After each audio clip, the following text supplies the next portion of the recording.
Hey, welcome to another episode where I kind of talk informally about some of the games I've picked up in the last month. This month is for September of 2023, and as usual, most of the games are Japanese since I'm a big Japanese game collector. There's some actually really cool ones in here, so definitely stick around, some interesting ones that I had never even known about before. So I hope you enjoy it, and let's get right into it.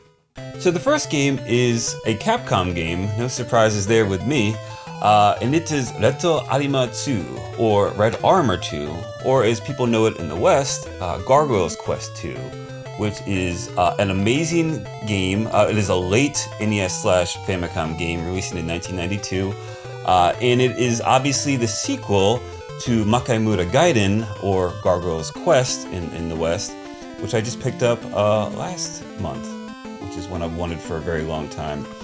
And it plays very similar to that game, where it's kind of broken up, kind of like an action RPG, broken up into different parts where you'll have town sections in an overworld map where you're kind of like exploring and talking to different people. And then there's the levels, the actual stages where you'll go through and navigate that are more of like a traditional action platformer type of thing. But the big difference between the original and this game is that there are no random encounters on the map now. Similar to kind of like Zelda 2, where now you actually have to walk up to enemies if you want to fight them on the world map and engage with them. And that'll put you into a short side-scroller stage where you'll fight a few enemies, and once you defeat them, you'll keep moving on. And I think also he feels the Firebrand or the Red Armor in this game feels a little bit weightier, and he has actual more weight to him in terms of the physics than in the original Game Boy game, which I think I prefer. I honestly, overall, I think I like the first game more, just out of pure nostalgia. But on paper, I think Red Armor 2/Gargoyle's Quest 2 is the better game. The next game is probably one of the most unique and interesting things I've added to my collection in the recent years, and that is Jurassic Park Institute Tour for the Game Boy Advance. So this one is kind of interesting because there's a story behind it, and this actually came from the Jurassic Park Institute Tour, which was an educational exhibit that was in Japan, exclusive to Japan, I believe, in the early 2000s. And there were 12 different exhibits. Each one had live actors, huge animatronic dinosaurs, special effects, all that kind of stuff. And you would go through it, you would walk through the whole tour. It took about 45 minutes to an hour. And then if you went to the gift shop, you could buy this game, Jurassic Park Institute Tour Dinosaur Rescue. And I believe this was exclusive to that gift shop. This is like a promotional item that wasn't sold in normal retail stores. And the game itself is pretty, nothing too crazy. It's just a bunch of mini games, nothing to write home about. And they're based on the dinosaurs from Jurassic Park, and it's just simple kind of things, kind of Frogger type mini games, and just, basic stuff. But the game itself is interesting because, like I said, it was exclusive only to this Jurassic Park Institute tour, and I think it came out in 2003. But it's a cool game. I'm happy to have this one in my collection, and like I said, definitely check it out. There's some videos of the mini games if you want to see exactly how it plays. But this is just kind of cool, more as a piece of history than actual to sit down and play. And like I said, one of the most unique and interesting games I've added to my collection recently. So definitely look into this more if you're curious, because it's pretty fascinating. Next up, we have a sports game, but not just any sports game. This is Battle Baseball, which is a game exclusive to Japan for the Famicom, released in 1993. And it is a baseball game, a pretty standard baseball game, nothing really crazy to write home about. But you get to play as characters from the Godzilla, Ultraman, Gundam, and Kamen Rider series. And it's really kind of cool. I'm not gonna lie, the sprites are really well done, and it's an interesting kind of game to check out. But I'm a huge Godzilla fan. I mean, I like Ultraman and Gundam a lot too, and even Kamen Rider. But as a huge Godzilla fan, I really wanted to own this, and I thought it was kind of just such an interesting kind of game that I just didn't even know existed. And it's part of the Compati Sports series. And I believe that there's actually a bigger series called the Compata Hero series, but this is kind of a spin-off of that. And like I said, most of the Compata Hero series are Gundam, Ultraman, Kamen Rider, and I think even Mazinger, and there's a couple other series. It's kind of like a mishmash of different popular series. But this one has Godzilla, so I definitely had to grab this. And this is also the successor to Battle Soccer, which came out on the Super Famicom a year before this in 1992. Which is a similar kind of thing, where it's a very standard kind of soccer game, but you play as characters in the same series as Battle Baseball, like Godzilla, Gundam, Ultraman, Kamen Rider. And like I said, the sprites are really, really cool, and it's very interesting. And like I said, I'm a big Godzilla fan, so I definitely wanted to grab this game right here. But these are really, really cool, and very affordable too, if you want to track them down. But they're really cool games. Definitely worth checking out. And even if you're not into sports games, they're kind of cool to have in your collection. Next up, we have a Super Famicom game, and it is Record of Lodoss War. If you're into anime at all, you'll probably recognize this one, since it was a very popular anime, I believe OVA series in the early 90s. And it took heavy inspiration from Dungeons and Dragons, obviously. With, you have like your knight and your white mage and your black mage, your elf, all that kind of stuff, your thief. So they're kind of like forming a party and going through different dungeons, and there's like a whole story involved. And I believe this is based off of novels, if I'm not mistaken, not manga. I'm not 100% on this, but the game itself is a tactical RPG. Seems pretty standard, but it released in 1995, and it covers some of the story between the novels, so it kind of like fills in some stuff that wasn't covered in those. But the cool thing is there is a fan translation, I believe, on romhacking.net, and I think it is finished as well, so you can play through this if you're a fan of it, which I plan to do in the future at some point here.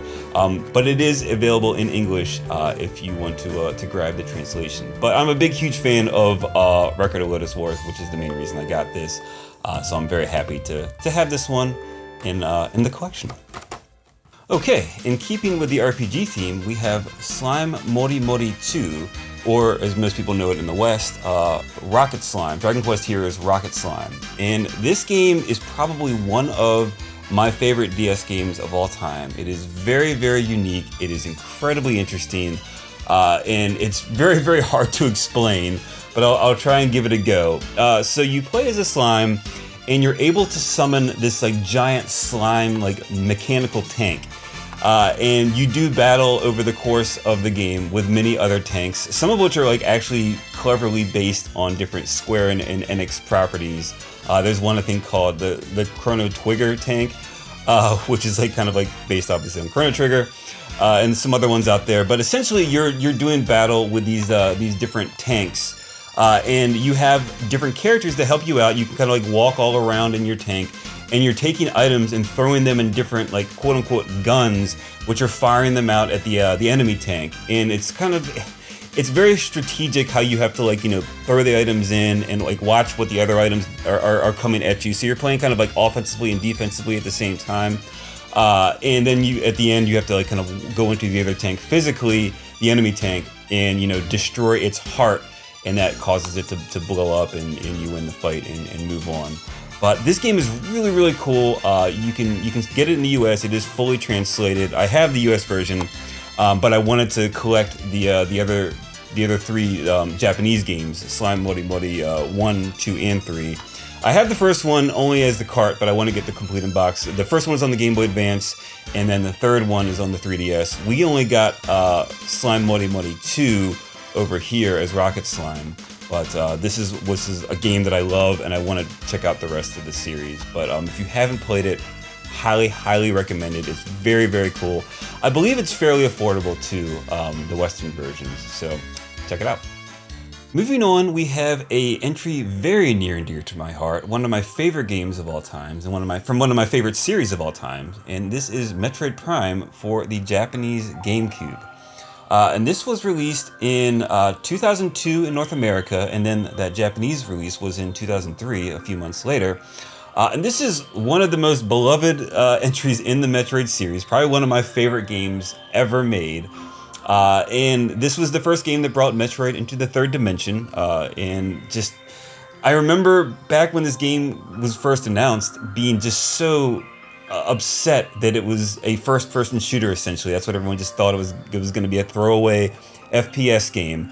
But when it came out, it just blew everybody away, and everyone was so wrong about it. This game is one of the best games out there on the GameCube, and just in general, in my humble opinion, and is right up there with Super Metroid in terms of just how much fun it is and how good it is. The quality, it's a great game. If you haven't played it, the remaster is out for the Switch, which just came out earlier this year. It is amazing. One of my favorite games, and well worth playing. And just like I said, I'm trying to collect the full Metroid series, full Japanese Metroid retail release series. So this is yet another step closer to completing that. And that's not all the Metroid I have. I also grabbed the Famicom Mini version of Metroid for the Famicom Disk System. So this was released in 2004 for the Game Boy Advance as part of the 20th anniversary of the Famicom. And I mean, there's not really too much to say about this. These packages are really cool. It comes with a cool little box of the original game, and the cartridge just fits inside the box. But it's just a port of the Disk System version of Metroid.